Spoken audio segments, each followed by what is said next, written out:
Good morning, dolls, and welcome to Little Gretchen's Workshop.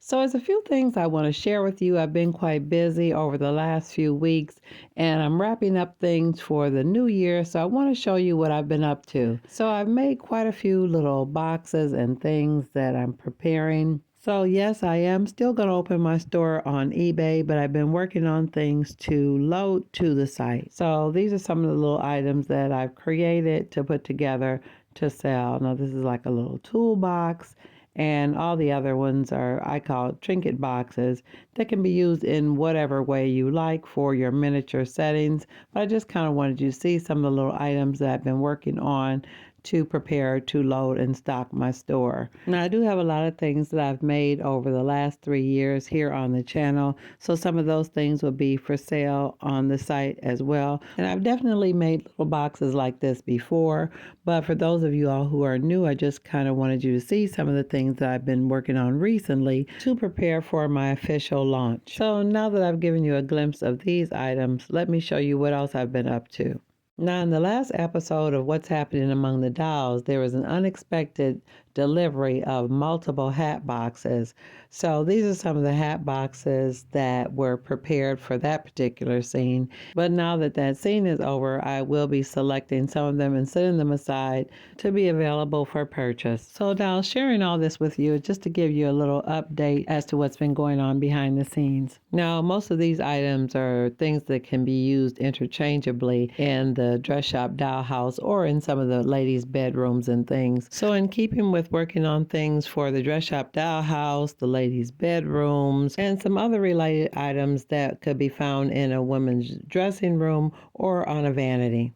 So I received some really lovely larger beads, and I wanted to stack them together to create more of a boudoir type lamp. So I used a large paper clip and I straightened it out so that it could be the rod that I thread the beads on.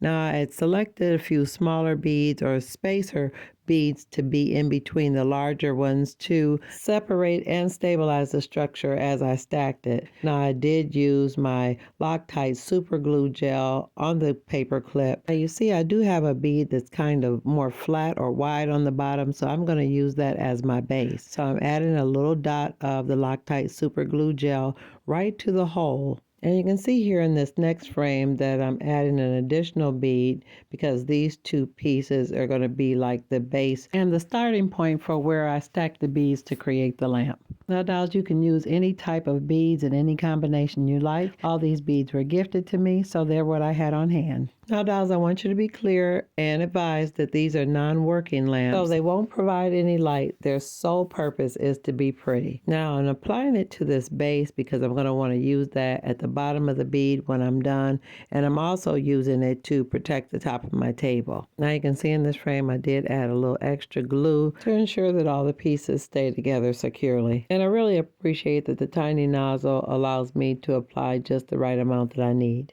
And you can see here in these next couple frames, I'm stacking things little by little, but keep in mind that I'm adding glue in between each layer. Now in this next frame, you're going to see that I add my glue gel to the spacer bead because it kind of has a concave like shape. And so when it goes down on the rod, it'll kind of mush out on top of the bead, but most of it will be concealed within the concave part of the spacer bead. Now that that bead is already threaded onto the paper clip, I'm doing the exact same thing by adding the super glue gel to the concave part of the spacer bead before I add the next part.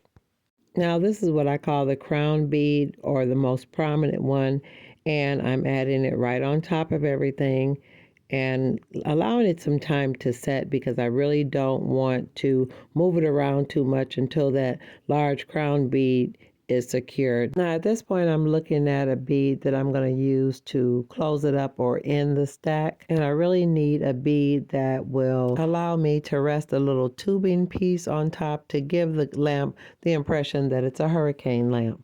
Now, dolls, this tiny tubing is simply the packaging part that covers the bristles on tiny fine paintbrushes.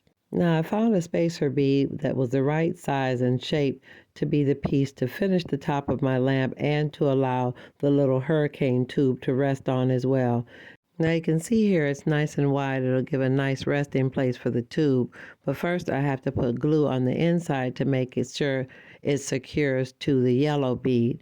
Now on this side I'm going to use the super glue gel by Loctite to make it secure to the bead. But to secure the tubing, I'm going to use gluing glaze because the gluing glaze will allow it to adhere securely, but it won't cloud the plastic. Now that I've played around to see if everything will fit the way I want it to, I need to make a few adjustments. Now keep in mind, all these beads were stacked on the piece or a part of a large paper clip. And now that all my beads are on, I see that I need to trim it. Now, although this large paper clip is firm and rigid enough to thread these beads and keep them stable, it's still thin enough to be trimmed down with some simple wire cutters. Now that I trimmed the paper clip, you see I added the little cylinder and I used the gluing glaze adhesive. And although it comes out white from the tube, it's going to dry absolutely clear. Now that everything is assembled and in place, I'm going to set it aside and allow it to dry. Now, I don't know about you, but I think it turned out pretty lovely for a non-working lamp.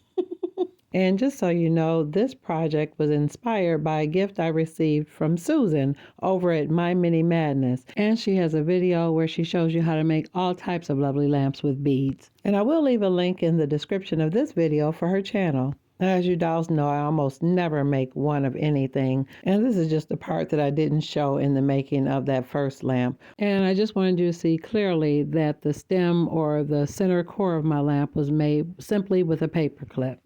Now with the second lamp, I used the initial base pieces and assembled them the exact same way and using the exact same type of beads. But this time, instead of using a large bead at the top, I used a tulip-shaped lampshade to finish it. But then I realized that the smaller spacer bead at the bottom didn't have a wide enough base to rest the shade on. And I found exactly what I needed among my "what are you keeping that for" stash. So let me show you how everything turned out. So here we are, dolls. My two lovely lamps have been completed, and I arranged them on this little table with some of my perfume bottle creations as well. Now this little desk that everything is arranged and staged on is actually a desk that I purchased at the Ann Arbor Miniature Show last year, but I think it'll work well with the ladies in the dress shop as a cash register desk. Now in the corner is what I originally intended to use, but I think it works better as a chest of drawers or dresser in the attic bedroom. And I just wanted to show it with everything cleared away with just the cash register on it because that's how it's going to be used. And I do have a few other things that I'm going to make to put in it and around it, but I just wanted to stage my little lamps that I created today so you could just see how cute they turned out. And although they're slightly different, I think they'll coordinate well among the things in the dress shop dollhouse. Because as you dolls know, I love variety. I'm not a big fan of matchy-matchy. So let's go ahead and see what's happening among the dolls.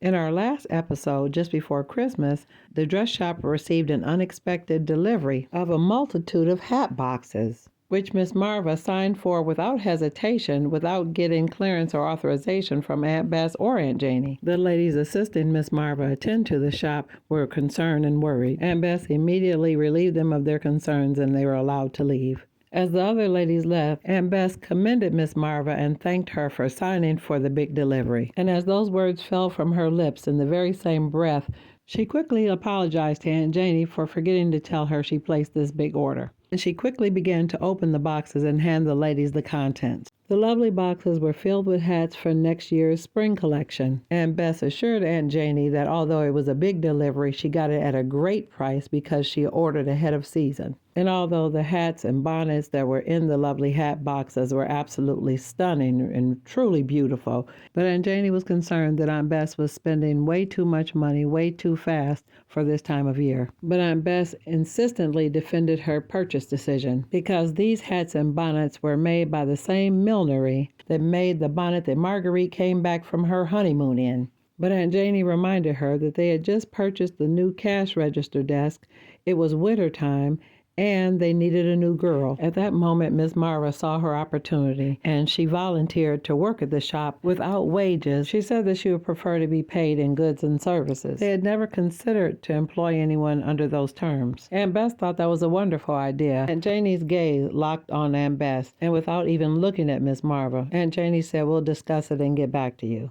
Meanwhile, back at the rooming house, Everyone was preparing for Christmas, along with the understated wedding ceremony and the reception. Harper and little Tracy were given the task of cleaning the silverware. Big Ma and Miss Maisie were instructing the girls on how to do it properly. And Aunt Evelyn sat at the table watching attentively because the silverware had belonged to her mother. The girls really didn't appreciate being watched so carefully while doing something so mundane, but they diligently worked in quiet obedience. Over in the music room, the boys were doing their last rounds of practice, preparing to go out Christmas caroling. Over at Pop and Aunt Betty's soon-to-be new home, Marguerite was assigned to help Miss Betty get ready to be at the house for the ceremony because everyone else was getting things ready for the reception and the party. By evening time, the living room was all set, the tree was up, the presents had been wrapped and tucked under the tree, the fire was burning bright and warm, and things had been shifted around just right to leave enough room for the bride, the groom, and Minister Sherman. It was such a beautiful night for a Christmas Eve wedding, and although there'd be no flower girl, ring bearer, best man, bridesmaid, or groomsman, the lovely couple were to be married tonight all the same. And although the entire Dollhouse community knew that Miss Betty and Pop were to be married tonight, only the dolls that lived in the rooming house would witness it. And in spite of the fact that no invitations went out and that there will be limited attendees, several gifts were delivered to the new bride and groom's soon-to-be new home. And that evening, before the Christmas party began, everyone in the rooming house dollhouse assembled in the parlor for this modest celebration of love. Minister Sherman and Pop waited patiently until Sterling, Marguerite's father, escorted Miss Betty into the room. And right there in the rooming house parlor, in front of the glow of the Christmas tree and the warmth of the fireplace, they declared their love. And as these two tiny dolls exchanged their vows of love and commitment this Christmas Eve, and the warmth of their love and the hope of their future in the new year was tangible to everyone in the room. And as they completed their vows, the minister gave Pop the signal that it was okay for him to kiss his new bride. Miss Betty was very timid and very shy about kissing in front of all the dolls, and when Pop realized how nervous she was, he kissed her sweetly on her forehead and told her it was okay. And although Miss Betty was really shy about kissing Pop in front of the other dolls, she loved Pop very much, and she held on to him extra tight and extra long after he kissed her on the forehead. And as Miss Betty released her embrace, everyone began to laugh. Minister Sherman declared loudly, "May I introduce to you Mr. and Mrs.